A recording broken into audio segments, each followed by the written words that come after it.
Hello, everyone. This will be a Viper unscripted stream, albeit a very short one. So if you're coming in at the end of this, well, I guess you won't have seen this part. So that's not really a big deal. My point is that this won't be a long one. So if you're just starting out, well, you don't have long to wait. I have a couple of points to make, and then I will be gone. Of course, this stream and this video will be a little bit of commentary on people's reactions to the US military dropping the MOAB, the mother of all bombs, as it were, the otherwise known GBU-43/B Massive Ordinance Air Blast, MOAB, mother of all bombs, in Afghanistan. So, the kind of things I've been hearing have gone along the lines of, and they really use the MOAB's deployment as more of a way to underpin a different issue or to try and trivialize different things or criticize people for, oh, you're asking the small questions, you're concerned over such petty shit because, oh my god, the largest non-nuclear bomb ever to be dropped was just dropped yesterday or today or whatever the hell. And, well, the reality is that if you're one of these people, if you're worrying all that much about the fact that a massively overpriced munition was dropped yesterday on some ISIS fighters, I've got to say your perspective, your your point of reference on the world is just suffering. You're missing the point here. So, just a couple of things that you might want to know about the mother of all bombs. Yes, it is extremely large. It's about 10.3 thousand kilograms. That's 22.6 thousand pounds in weight. It's a little over, it's about 30 feet long. It's a big old fucking bomb. Alright, the skin's made of aluminum. It's not meant to be a shrapnel bomb. It's meant to create the largest explosive shockwave possible to cause utter devastation through a still conventional munition. The fact that it's the largest non-nuclear bomb doesn't matter. In the grand scheme of things, it doesn't matter.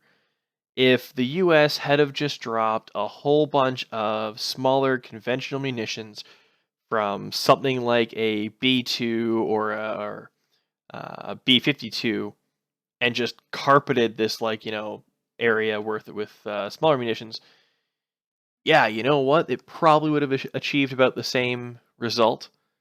Probably would have had the same effect overall, but they didn't. And so fucking what? All right. I think the best way to approach this is that referencing the MOAB in relation to a nuclear warhead is, frankly, silly. It's unreasonable because the bombs dropped on Hiroshima, and Nagasaki were in the 15 and 20 kiloton range each. That means that each one had, on average, estimates, give them 15,000 and 20,000 pounds worth of TNT. The blast yield for the MOAB, the mother of all bombs, is a whopping, unbelievable 11 tons. Standard tons. Just, that's it. All right. So to make up just 1 kiloton's worth of explosive power, all right, you'd basically need like 9 and a chunk of these bombs. All right, for 1 kiloton.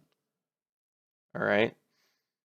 Multiply that by another 15, and there you go. You've got yourself a Hiroshima or possibly a Nagasaki. I just don't understand why that is being like. I do actually, I do understand. People are ignorant. They don't understand how, what the explosive force is there, and what the after effects are. Think of this, folks. Right after a MOAB has been dropped, all right, you've had a massive explosion. People anywhere within this blast radius have pretty much been either atomized, not to speak atomically, they've just been vaporized by the utter force of the explosion, just ripped into just the tiniest of pieces, blown to smithereens. Buildings, these kind of things, structures, okay, yeah, like you're gonna level some shit. But the second that blast wave is gone, you can go back into this area safely, right?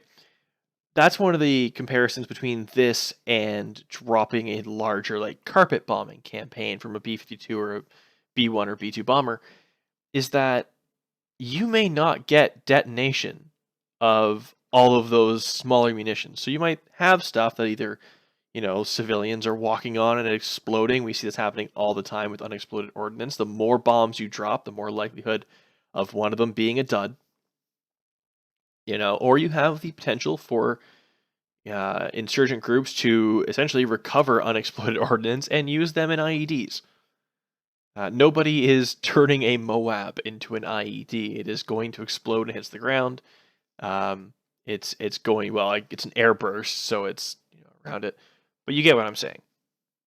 There's no radioactive fallout. There's no lingering effects. It's just, okay, boom, that's over with. That's done.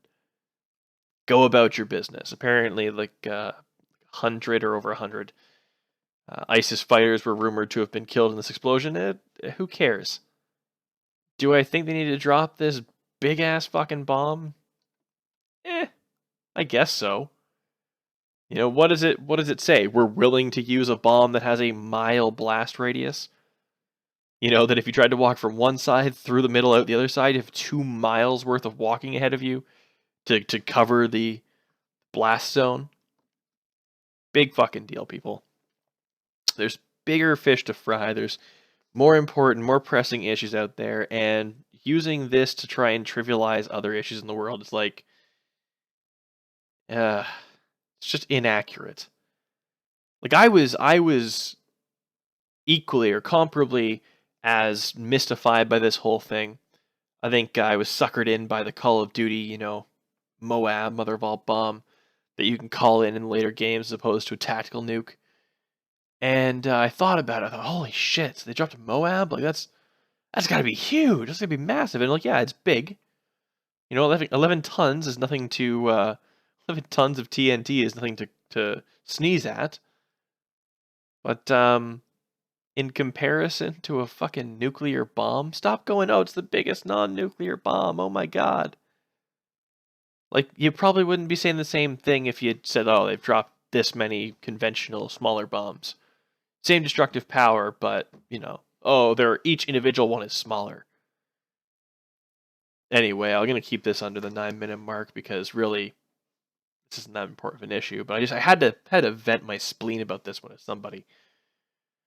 So let me know what your thoughts are, folks. Let me know if you think the MOAB being deployed is this ground-shaking, development in the Middle East. Things are just going to go absolutely sideways. Shit's going to hit the fan sideways on this one now. Or if you think it's all just a big old joke. And either way, I guess what we've all learned here from the deployment of the MOAB is that size really does seem to matter. Good night, everyone.